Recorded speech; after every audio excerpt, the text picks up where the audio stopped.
Et bonjour à tous, ravi de vous retrouver pour l'émission du lundi 8 août 2022. On se retrouve avec une trend, comme vous le voyez sur cet écran, qui est quasi dans l'intégralité dans le vert. On n'a que le Leo Token 15e place qui est dans le rouge. Sinon, toutes les trends sont very bullish, comme c'est marqué ici à l'écran. On a des plus 3, plus 5, plus 10% qui se détachent sur ce top 25 sur les dernières 24 heures. Et pour les plus 10% ou quasi, c'est du côté des très bons dossiers comme Atom Cosmos. On a le Chainlink, on a NIR Protocol à plus 4. Mais qui continue sa trend. Très belle poussée sur la dernière semaine et mois pour également Avalanche qui se hisse à la 9e place, 28,60 $. Et ensuite on a des plus 5, plus 6 du côté de Polkadot, Solana, ADA Cardano et enfin le BNB avec Ethereum qui ce matin est à 1737 et on a BTC lui-même qui est à 23 756. Donc finalement un début de semaine et une clôture de semaine dernière qui s'est plutôt positionnée dans le vert. Du côté du 4 heures donc on n'a pas tout à fait touché la micro-trend ici inférieure. Ça s'est arrêté autour de 22 400. La petite poussée qui pourrait une troisième fois nous amener autour de 24 500 à l'ouverture cet après-midi de Wall Street. Donc on va voir comment ça va se comporter de ce côté-là. Attention, comme d'habitude, on a des chiffres qui vont arriver entre la mi-août et la mi-septembre du côté des États-Unis. C'est ça qui pourrait faire par la suite, je suppose, basculer d'un côté ou de l'autre, tout simplement la rentrée 2022. Le Crypto Fear and Greed Index toujours à 30 dans la peur. Les ordres de marché ce matin 9h10 que j'enregistre l'émission, plutôt en recherche d'achat. On attaque les news avec coins.fr. CME, le fameux Chicago Mercantile Exchange dont on parle depuis des années désormais, bourse spécialisée dans les dérivés, annonce la mise sur le marché le 29 août de contrats à terme en euros sur Bitcoin et Ethereum. La volatilité et incertitude tirent la demande pour ces produits financiers et c'est clair que je lisais un post récemment d'un anglais, c'est un gros compte américain qui doit avoir entre 500 et 600 000 sur Twitter et il disait que tout simplement beaucoup de personnes sont focus sur la trend en fait au niveau du marché crypto, c'est-à-dire est-ce que ça va beaucoup monter, est-ce que ça va beaucoup descendre et sans arrêt le nez dans le guidon autour de ça. Et en fait lui il disait à partir du moment où vous vous positionnez comme un trader, et là ça parlera un peu plus effectivement aux traders qu'aux investisseurs, ce qui réduit énormément le champ, j'en conviens bien par rapport aux particuliers et notamment par rapport aux particuliers francophones, puisque à mon sens il y a que très peu de personnes qui effectivement par la suite franchissent le pas d'un trading qui se ferait de manière professionnelle en tout cas. Je parle pas évidemment d'échanger quelques stablecoins du côté de Coinbase, ça c'est plutôt voilà on va dire un début de quelque chose. Mais en tout cas par rapport à ça en particulier, cette personne donc disait pour clôturer là-dessus que tout simplement, eux, ce qu'ils recherchent, c'est la volatilité, que ça baisse ou que ça monte et dans des proportions qui sont parfois quand même assez prégnantes du côté du marché crypto. On a des décalages qui, eux, leur servent que ça monte ou que ça descende. Ils s'en foutent d'aller faire un 500% sur un tel, un 5000% plus tard sur de l'investissement ou que sais-je. Donc c'est vrai que c'est tout le temps des physionomies qui viennent un peu s'entrechoquer sur les marchés qui tout simplement montrent d'un côté que les professionnels, et c'était un peu ce que disait Bitcoin lors des deux masterclass qui sont encore disponibles sur YouTube, je vous invite à les voir pour ceux qui ne les ont pas vus à ce jour. Voilà, il y a des personnes comme ça qui vont rentrer vite et bien et sur des points clés pour ressortir un peu plus tard, pas longtemps plus tard, quelques semaines, quelques mois, et d'autres qui vont avoir cette vision de DCA, d'investisseur qui, pour un particulier qui n'a pas envie de faire du trading actif, de ce qu'on a constaté ces dernières années, la moins pire des bonnes méthodes, si je puis dire. On a Donovan Ray qui nous met en avant il y a 48 heures du coup, puisque même 72 heures, j'ai pas fait d'émission depuis, on avait un retracement qui était possible autour de 22 300. Je crois qu'on a retracé légèrement sous les 23 000, mais on n'est pas allé jusqu'à chercher cet objectif, du moins pour l'instant. Cryptost avec la Securities and Exchange Commission, la fameuse SEC aux États-Unis, qui fait souvent figure d'épouvantail dans l'écosystème crypto, une réputation qui devrait perdurer puisque en effet l'institution enquêterait sur toutes les plateformes d'échange des États-Unis. Donc petit à petit, voilà, la régulation est en train de se resserrer. Documenting Bitcoin qui mettait la performance des 10 dernières années selon les actifs. On a Tesla qui nous a poussé un 12 000%, donc ça c'est extraordinaire quand même. Le BTC 570 000%. Que dire de plus? Les chiffres parlent d'eux-mêmes. On a Amazon qui a poussé un 1000%, Google qui a poussé 700, le SP500 en tant que tel quasi 300 à 277 pour être précis, 1021 du côté de Microsoft, 736 pour Apple. J'aurais pensé que Apple pouvait aller chercher une performance au moins aussi similaire que Amazon, mais on voit, et notamment avec les 2 années du Covid, que ça a très largement profité au commerce en ligne. Et enfin le Gold plus 9%. Donc inutile de vous dire qu'effectivement, comme de temps en temps on voit pas mal de mèmes passer autour de Peter Schiff, notamment aux États-Unis, qui tout simplement défend le Gold depuis des années et des années tout en crachant sur le Bitcoin. J'ai envie de dire 9% face à 570 000 effectivement sur une dizaine d'années. Il n'y a pas besoin de commenter plus loin que ça. Quand je vous parlais des chiffres tout à l'heure, ça sera le 10 août. Donc j'avais dit mi-août, mais c'est le 10 août. C'est encore plus proche que ce que je pensais puisque c'est ce mercredi. On a effectivement tout simplement le CPI qui va tomber avec les chiffres de l'inflation.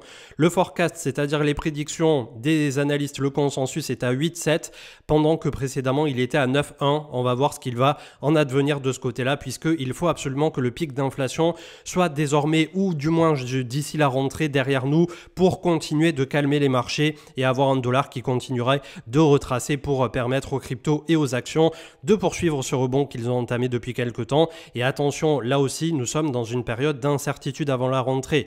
Je suis extrêmement positif quant au devenir des 5-10 prochaines années pour le marché crypto, mais là, sur un horizon de temps de 3 mois, c'est comme le merge de Ethereum, j'ai beau être extrêmement positif sur ça, cet événement, cette transition qui n'est jamais arrivée dans le marché crypto, ça serait vous raconter des bêtises de dire que à 100%, ça va bien se passer. On peut très bien monter à 2000-2500 $ d'ici la rentrée sur Ethereum et derrière avoir un sell the news qui nous redivise par 50%. Donc faites attention de ce côté-là. Vraiment, moi, j'essaie d'être le plus neutre possible sur la chaîne. Et bien que je pense que pour ceux qui suivent depuis longtemps, vous connaissez mon biais qui est extrêmement positif pour le marché crypto.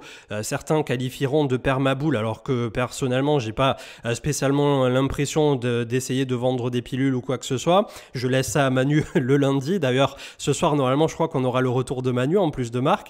Mais globalement voilà, on en est là. On est dans cette période transitoire et d'incertitude et je pense que c'est là à la rentrée qu'on va avoir un bloc dur qui va potentiellement débloquer ou non les choses, mais il faut pas toujours s'attendre à que du positif aussi, puisque c'est là où en général après on commence à occulter tout ce qui se passe autour et c'est là où on prend des risques qui sont inconsidérés. Game of Trade qui met en avant que tout se passe plutôt pas mal pour Ethereum et on a le chart ici de Ethereum contre Bitcoin avec la réintégration du précédent canal, une énorme déviation qui a pris quasiment 2 mois puisqu'on est ici en hebdomadaire, le croisement bullish qui se fait au niveau du MACD juste sous la ligne de neutre. Donc vraiment on pourrait avoir une accélération sur Ether, mais j'ai pas envie de vendre de l'opium plus que outre mesure, vous vous en doutez bien. Il faut vraiment se mettre des garde-fous et pas partir complètement en coucougnette, si je puis dire. Raphaël Bloch avec, comme d'habitude, des citations qui sont plutôt marrantes, puisque c'est vrai que du point de vue des institutions, c'est en train vraiment le mood de totalement changer. 2017, Larry Fink, le CEO de BlackRock, qualifie le Bitcoin d'indice du blanchiment d'argent. 2022, 5 ans plus tard, BlackRock va permettre à ses clients d'investir dans les crypto-monnaies et ça c'est quasi systématique au niveau des grandes banques US.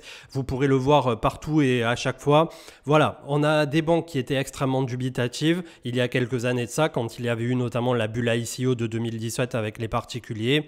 Et ensuite, ils ont quand même compris pour la majorité qu'il était en train de se passer quelque chose et encore plus entre 2020 et 2022. On le voit de plus en plus. C'est pas forcément que dans un premier temps, ils soient tous totalement convaincus, mais c'est quelque chose qu'on avait aussi discuté à l'époque quand il y a eu le bannissement du mining en Chine. Les États-Unis ont profité de cet événement pour renforcer drastiquement leur position de force au niveau du mining et au niveau de l'industrie globale et des plateformes et tout ça, au niveau des crypto-monnaies, de l'écosystème entier. Et c'est vrai que c'est un truc où on en avait discuté plusieurs fois et les Américains, pour une fois, sont d'accord sur ça par rapport aux Européens et tout. C'est pas que tous là-bas sont d'ores et déjà convaincus que les cryptos et la blockchain vont faire quelque chose demain. C'est juste que eux, les Américains, ils prennent la chose à l'envers de se dire on ne sait pas encore si ça va cartonner pas trop marcher ou ultra cartonner d'ici 5 ou 10 ans. Mais par contre, ce qu'on sait, c'est que si ça ultra cartonne, on veut être ceux qui étaient dans le premier wagon. On veut être de ceux qui avons pris du risque. On veut être de ceux qui ont poussé des fonds comme on les voit fleurir en ce moment, 100 millions, 500 millions, 1 milliard et plus. Et il y avait une interview il y a quelques jours dans un journal français qui est disponible en newsletter, si je dis pas de bêtises, qui faisait l'interview notamment de tout simplement les deux cofondateurs de Sequoia Capital, un énorme fonds de gestion, et ils déroulaient le pourquoi du comment ils étaient extrêmement bullish quant au devenir du marché crypto. Et vraiment, c'est vrai que quand on fait la rétrospective, on voit très bien de là où viennent les institutions et là où elles veulent aller. Et elles, tout simplement, elles ont fait du cash entre 2020 et 2021. Maintenant qu'elles ont de l'argent, elles veulent essayer de le mettre à travailler. Et comme le disent eux-mêmes volontiers les institutionnels, la plupart du temps, même s'il n'y a que 10 projets à la fin qui deviennent des licornes, c'est-à-dire qui dépassent le milliard ou qui deviennent demain les nouvelles têtes d'affiche de la crypto-monnaie, même s'il n'y en a que 10 sur 100, par exemple, sur lesquels ils investissent, ils vont continuer de le faire parce que ce retour sur investissement peut être complètement exponentiel. On l'a vu avec Solana, on l'a vu avec Elrond, on l'a vu avec Avalanche, on l'a vu avec NIR, on l'a vu avec Atom, et je peux vous en citer comme ça pléthore. Je vous cite la plupart du temps les mêmes, puisque pour moi, ce sont les gros dossiers sur lesquels on peut actuellement s'appuyer. Alors j'en ai probablement oublié, mais globalement, si un jour je devais faire un top 10 altcoin 2022, il n'y a même pas besoin de regarder pour les habitués de la chaîne, on retombera toujours sur ces mêmes gros dossiers avec Ethereum en tête de liste et tout ce qui s'ensuit derrière. On a Polkadot, etc. Plus tous ceux que je viens de vous citer. Et là, en ce moment, il y a aussi Chainlink qui me paraît de plus en plus séduisant et qui a un peu, entre guillemets, loupé son bull run de 2020 à 2021 puisque la majorité des autres alts en comparaison ont beaucoup mieux performé. Ça ne veut pas dire que voilà, ça ne peut pas revenir plus tard ou alors ça veut juste dire que Chainlink est capitalisé à ce jour à son juste prix, mais bref, je suis en train de m'éparpiller.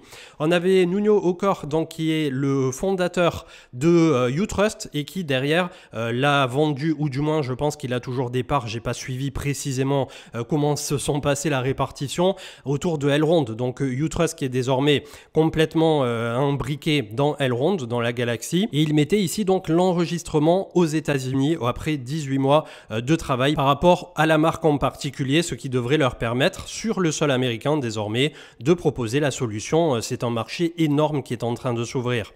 Je vous posais la question donc par rapport au métaverse. Êtes-vous plutôt positif sur le métaverse quant à son devenir en tout cas?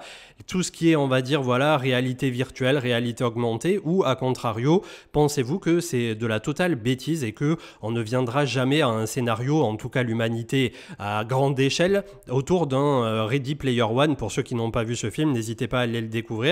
Et c'est vrai qu'on avait Christophe Barrault qui mettait en avant ici le real estate au niveau tout simplement des métaverses, c'est-à-dire la vente de terrain, la vente de maisons dans le métaverse qui est en train littéralement de s'éclater au sol. Donc moi, je reste assez dubitatif sur le métaverse. Il y a eu toute une période où j'étais vachement excité avec l'arrivée comme ça des NFT, du métaverse, etc. Puis là, le fait qu'on puisse prendre un peu de recul justement vis-à-vis du bull run, je suis en train de me demander quelle est véritablement la force de proposition derrière. Alors quand c'est pour des grandes marques, des marques de luxe, de faire des galeries, de faire des rencontres, de permettre à des gens qui ont personne autour d'eux ou qui sont isolés de se réfugier entre guillemets là-dedans et de se faire un semblant de communauté ou de réseau social et tout ça, peut-être que ça peut apporter quelque chose, on est d'accord. Mais là, aujourd'hui, je peine encore à voir le champ applicatif appliqué, c'est-à-dire qui n'est pas en proof of concept. Et en fait, les crypto-monnaies, la blockchain elle-même, ça fait 10 ans que la plupart des projets nous vendent du proof of concept et qu'on n'est pas vraiment en production. Je l'ai vécu notamment avec des blockchains comme IOTA. J'étais extrêmement positif entre 2016, 2017, même 2018. J'avais même fait une vidéo à l'époque intégrale dédiée sur la chaîne vers les débuts à l'automne 2019. Et tout simplement, petit à petit, quand j'ai vu la direction que prenait IOTA et plus que je me suis éduqué monnaie sur la blockchain, sur la crypto et tout ça, ça a toujours le mérite d'exister aujourd'hui, mais j'aimerais bien voir par exemple ce qui tourne sur IOTA. On avait eu des partenariats avec des grandes marques de luxe de voitures, etc. Est-ce que à ce jour, quand on prend un péage, est-ce que à ce jour, quand on prend sa voiture de luxe allemande, on utilise le réseau IOTA? Et en fait, c'est plein de petits trucs comme ça où, oui, on a encore besoin de 5 à 10 ans supplémentaires et il y a besoin aussi de regarder les choses en face à des moments clés pour se dire, ben, mon investissement là, il ne me donne quasiment plus rien, et bien que IOTA, comme l'ensemble des autres crypto-actifs au dernier bull run, ont fait leur petit semblant de quelque chose, et je suis pas en train là de faire du FUD ou de dire que IOTA c'est complètement de la merde. Je continue de regarder comme ça avec parcimonie d'un petit œil, voilà, de temps en temps, mais c'est vrai que la déception quand il y a un truc comme ça qu'on creuse au départ et qui paraît exceptionnel sur le papier et qu'en fait tu te rends compte par la suite que c'est pas vraiment appliqué ou applicable, etc. Voilà, il y a un monde en fait entre le champ de recherche applicatif à ce jour dans la crypto et dans la blockchain et la mise en production réelle dans la vraie vie. Et ça peut prendre encore, quand je dis 10 ans, on est peut-être encore même un peu léger. La théorie des jeux appliqués aux crypto-monnaies, c'est Yugi Crypto qui propose ça. 5 minutes pour comprendre comment cette théorie permet à la blockchain Bitcoin d'être l'un des réseaux les plus résistants au monde. Comme d'habitude, je ne vous fais pas la lecture, ça va très vite, mais ça peut changer votre vision effectivement de comment vous appréhendez à la fois le déroulement de ce qui se passe autour de la blockchain Bitcoin, plus la théorie des jeux, ça peut vous servir aussi en tant que spéculateur ou en tant que trader pour ceux qui font du trading actif. Donc vraiment, c'est un truc très important, je pense. Laetitia qui mettait en avant que l'acte pour la réduction d'inflation vient de passer aux États-Unis. C'est le président Biden qui l'a signé. On va réduire les coûts de la médication, de l'assurance santé et des coûts sur l'énergie. Donc comme elle le résume ici très bien sur la dernière phrase, ça n'est pas de l'argent imprimé directement puisque c'est financé par les corporations les plus riches via des taxes. Mais par contre, ça va donner quand même là aussi un petit coup de fouet au niveau économique. Donc on va dire c'est un volet un peu plus social si je peux le comparer à ce qu'on produit nous en France de ce côté-là. On termine donc avec deux petites infos, c'était plutôt long aujourd'hui puisque effectivement on avait 3 jours de retard. Coins.fr, Crypto.com qui vient d'acquérir les entreprises sud-coréennes PNLink et OKBit, l'exchange qui dispose désormais donc de licences pour opérer dans les pays d'Asie de l'Est. Dernier jour pour ceux qui ne l'auraient pas vu ou les retardataires pour les moins 10% pour votre Ledger Nano S ou Nano X, S Plus d'ailleurs, puisque je crois que c'est pas sur la S tout court. Toujours est-il, le code c'est MoveSol2Ledger tout attaché. N'hésitez pas à le copier-coller directement, je vous le mets en commentaire et description. Vous avez le lien d'affiliation qui vous donne les moins 10% et qui nous donne aussi moins 10%. C'est une bonne manière de nous soutenir. Et du côté de ceux qui ont crypto.com, j'avais oublié de vous le préciser la première fois, mais ce week-end quand j'ai fait mes petites emplettes, j'ai pu constater que ça fonctionnait. Vous pouvez avoir moins 10% additionnel en payant avec votre fonction CrowPay dans crypto.com. Vous allez sur votre petit bouton au milieu avec le logo de crypto.com sur votre téléphone et vous allez avoir dans le menu une fonction qui s'appelle Pay. En fait, vous scannez directement votre QR code au moment du panier en choisissant cette fonction. Là, par contre, je ne touche absolument rien là-dessus. Et derrière, tout simplement, vous allez pouvoir payer avec moins de 10% additionnel en plus du code qui avait déjà été déduit donc sur le site de Ledger. Donc, c'est plutôt cool. On a le crypto total ce matin autour de 1100 milliards. On voit que la zone dure est en approche autour de 1112, 1113. La bonne nouvelle, c'est qu'on clôture une semaine de plus dans le vert. Donc on était sur 5 semaines de hausse consécutive pour le crypto total qui pourrait par la suite venir échouer entre 1215 et la moyenne mobile 20 qui est désormais autour de 1282 milliards. Donc ça fait quand même une belle remontada. On a le MACD qui est en train de croiser de même que sur le crypto total des alts qui lui s'est affranchi de la première résistance, donc ça veut dire que les alts sont bouillants à court terme. On l'a vu à tour de rôle, ils ont tendance à nous offrir par rapport au point bas récent à minima 1 x 2. 643 milliards ce matin, ça pourrait coincer là aussi sur la moyenne mobile 20 qui se trouve autour de 725 à 730 milliards et ensuite on a la prochaine grosse vraie zone de résistance autour de 867 milliards. Le Bitcoin donc ce matin plus 3% qui valide 2 semaines de clôture consécutive au-dessus de la moyenne moyenne mobile 200, ce qui fait que théoriquement, c'est ce qui est en train tout simplement de rassurer les opérateurs et les investisseurs. On va voir si on va réussir à transformer l'essai. L'essai transformé, ça serait de passer au-dessus de 25 500 pour aller chercher ensuite autour de 28 à 30 000 si on fait un petit delta comme ça de plus ou moins 2000 $. Le SP500, le marché américain qui avait clôturé à l'équilibre la semaine dernière, mais là aussi il a repris sa moyenne mobile 20, donc c'était plutôt intéressant. On va voir, puisqu'on est déjà sur une zone dure, jusqu'à 4200 points pour le SP500, qu'on se prenne pas un peu le retour de bâton derrière. Le gold qui continue de pousser, 0,12 ce matin. Alors c'est pas des poussées comme sur les cryptos, mais on a quand même un petit mouvement qui s'est initié du côté des métaux précieux. Ethereum pour sa part qui est en train de faire le marchepied juste sous le volume profile des 1800 $. On a la moyenne mobile 20 autour de 1979 et je vous disais, si vraiment on met le coup de rein supplémentaire, ça se passera entre 2002 à 2500 $ pour Ethereum et on est toujours sur cette compression RSI en bas. Si ça pète, on peut aussi faire un petit pullback dans un premier temps, ce qui nous permettrait de prendre un peu d'air ici et pourquoi pas jouer pleinement le merge. Comme je vous le disais en début d'émission, je ne sais pas si le merge sera vendu à la rentrée, donc faites attention de ce côté-là pour ceux notamment qui auraient joué en trading actif le point bas. Ça permettra au bout d'un moment d'alléger soit un peu avant le merge, soit un peu après si vous voyez que ça se passe pas très bien, puisque ça peut aussi très bien se passer. Il faut toujours prendre les deux côtés de la situation et bien que vous le savez, je préfère toujours regarder vers le nord pour voir un peu ce qui s'y passe, notamment quand on a beaucoup baissé. BNB qui nous fait la remontada extraordinaire, point bas autour de 185 $. On a repris immédiatement à la fois la zone dure ici, puisque c'était un support qui avait cassé, qui avait mis longtemps à casser autour de 318. On est à 328, on a clôturé au-dessus de la moyenne mobile 20. Donc il n'y a pas grand-chose qui pourra retenir désormais, je pense, BNB de nous faire une continuation de cette poussée. Et pour globalement, ceux qui parient sur le fait que Binance au prochain cycle sera le leader incontesté et incontestable, voilà, ça permet, comme je dis souvent, de s'exposer à une boîte qui pour l'instant n'a pas d'action en tant que telle et on l'a vu avec Coinbase et cette introduction, c'était pas fameux en tout cas. C'est vrai que Binance à ce jour a su tout simplement asseoir sa position dominante. On va voir ce qui va se passer avec FTX notamment et voilà, pour l'instant ça se passe vraiment plutôt pas mal. Quand on parle du loup, donc l'action Coinbase qui avait clôturé la semaine juste autour de 93 $, moyenne mobile 20, vous voyez, ça l'a pile poil coiffé.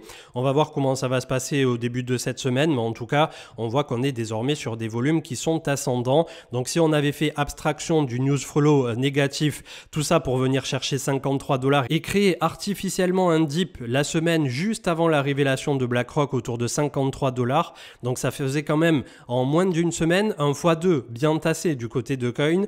Donc on va voir comment ça va se dérouler. Pour ma part, j'ai toujours 20% qui tournent. J'aurais aimé qu'ils reviennent autour de 83 ici. D'ailleurs, je crois que le lendemain, ils les avaient touchés. J'ai pas pu choper la balle au bon. Je vais voir le déroulement ici. Mais en tout cas, ça peut être intéressant effectivement de garder un œil là-dessus. Je vous fais un petit point sur la dominance puisque ça faisait quelques jours qu'on l'avait pas faite. Et on est à 41,44. Donc on voit que ça a lâché du lest ici. Ça s'est immédiatement répandu du côté des alts. Attention, déjà 41, c'est un point dur. Mais si ça descend un peu plus, c'est du côté de 40 tout court que ça risque de réagir. Donc il faudra peut-être pas commencer à trop s'énerver sur les alts qui auront fait x2, x3 et tout ça. Si vous n'êtes pas encore dans ce mouvement ou que vous êtes encore en train de DCA, inutile d'un seul coup de paniquer et de vous dire bon, sans arrêt je change de chaise ou de cheval entre guillemets, j'ai vu NIR qui a pump, ça y est je repars sur NIR, j'ai vu Atom qui pump, je repars sur Atom, j'ai vu IGLD qui pump ou Avalanche, je repars sur le truc. En fait vous allez systématiquement courir après un prix et c'est là où en général ça se passe extrêmement mal. Donc le mieux à faire si vous êtes sur des dossiers solides et que vous avez payé les points bas et que vous êtes encore en train de les payer, c'est ensuite on s'assied sur ses mains et on attend que ça se passe et notamment pour ceux qui ont la vision d'attendre à minima jusqu'au prochain cycle pour bénéficier de ce que vous êtes en train de capitaliser là maintenant. Je vous en passe un petit dernier puisque au-delà du FUD récent, on a Solana qui est en train d'essayer voilà, de gravir petit à petit les marches. C'était pas un pump extraordinaire puisque on est passé de 26-27 $ à 42 qu'on est en train de travailler et vous voyez qu'au niveau du volume profile, c'est vraiment la zone de travail depuis bien longtemps pour Solana. Si jamais ça pousse, on pourrait venir chercher donc la moyenne mobile 20 ici autour de 58 $, et ensuite on aura plus tard cette petite trend à venir chercher de compression qui nous donnera tout simplement la réponse là aussi, je pense, autour de l'automne. Attention aussi, on peut potentiellement y voir un peu un bear flag extrêmement agressif comme ceci qui pourrait là aussi casser à la baisse, et si ça casse à la baisse, on se reverra beaucoup plus bas, et notamment je pense autour de la zone des 20 $ pour Solana. Donc entre FUD à court terme, on va dire il y a des choses à chaque fois qui se passent toujours un peu plus chelou du côté de Solana. Le truc du hack wallet de Slop, c'était pas consécutif à Solana en tant que tel, mais voilà, il y a pas mal de personnes de l'écosystème qui sont quand même un peu dubitatives et un peu déçues pour le moins par rapport à cet écosystème. Ça veut pas dire qu'il va pas continuer à se développer et que potentiellement il peut nous faire un truc très bien au prochain cycle, mais à court terme, quand je regarde un peu ce qui se déroule tout autour dans la galaxie globale, dans l'écosystème, c'est peut-être pas sur ça, personnellement, que j'irai complètement charger la mule. On clôture avec le BLX, donc très jolie clôture juste au-dessus de la moyenne mobile 200, 2 semaines consécutives. On va voir si on met le coup de rein supplémentaire sur ce début de mois d'août pour tout simplement aller rallier 25, 28 et peut-être 30 si la rentrée était sous forme de main heureuse, puisque je reste persuadé que la transition pour Ethereum, une fois qu'on aura toute cette pseudo-guerre qui est en train de se mettre en place, et notamment Justin Sun hier qui a déclaré qu'il supporterait corps et âme le Proof of Work du côté de Ethereum. Il a l'air de vouloir se faire un petit billet vite fait, bien fait, comme certains l'ont dit sur Twitter. Il va se passer des choses assez aberrantes, je pense, au moment de la transition. Mais vous, pour ceux qui sont sur Ethereum, si vous les avez sur votre ledger, si vous les avez sur un exchange, vous n'avez absolument rien à faire et pas à vous en inquiéter. Du moins après, si vous avez décidé d'acheter ou de vendre, ça, il n'y a que vous que ça regarde, et justement la temporalité aussi sur laquelle vous voulez, oui ou non, les conserver. Je vous souhaite une excellente journée. N'hésitez pas ce soir 21 h à nous rejoindre sur Twitch. Il devrait y avoir Marc et Manu, et pour ma part, je vous retrouve normalement d'ici mercredi. Très bonne journée. Ciao, ciao.